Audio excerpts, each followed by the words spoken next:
மத்திய பிரதேச மாநிலத்தில் இருந்து மாநிலங்களவை உறுப்பினராக தேர்ந்தெடுக்கப்பட்டதற்கான சான்றிதழை மத்திய அமைச்சர் எல் முருகன் பெற்றுக் கொண்டார். விவரங்களோடு இணைகிறார் செய்தியாளர் காண்டீபன். காண்டீபன், வணக்கம். விவரங்கள். ஏற்கனவே மாநிலங்களவை உறுப்பினர்கள் காலியாக இருந்த பகுதிகளில் நிரப்பப்படும் பணியானது மேற்கொள்ளப்பட்டு வந்தது. இந்த நிலையில பாத்தீங்கன்னா மத்திய பிரதேச மாநிலத்தில் இருந்து மாநிலங்களவை உறுப்பினராக தற்போது மத்திய இணையமைச்சராக இருக்கக்கூடிய எல் முருகன் அவர்கள் தேர்வு செய்யப்பட்டிருந்தார். இந்த தேர்வு செய்யப்பட்டதற்கான ஆணையை, அதாவது சான்றிதழை பெறுவதற்கு இன்று மத்திய பிரதேச மாநிலத்தில் இந்த சான்றிதழை தற்போது பெற்றுக் கொண்டிருக்கிறார்.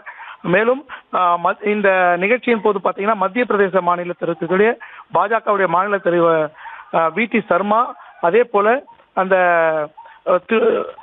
பன்ஷிலால் குஜரர், மாயா நரோலி ஆகியோர் முன்னிலையில தான் தற்போது மத்திய இணையமைச்சர் எல் முருகன் அவர்கள் மாநிலங்களவை உறுப்பினராக தேர்வு செய்யப்பட்டதுக்குண்டான சான்றிதழை பெற்றுக் கொண்டிருக்கிறார். இது மத்திய பிரதேசத்திலிருந்து தேர்ந்தெடுக்கப்பட்ட மாநிலங்களவை உறுப்பினர் என்பது குறிப்பிடத்தக்கது. சுதர்ஷனா,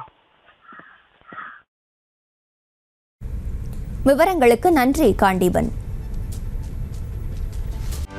செய்திகளை உடனுக்குடனும் துல்லியமாகவும் தெரிந்து கொள்ள சப்ஸ்கிரைப் பண்ணுங்க.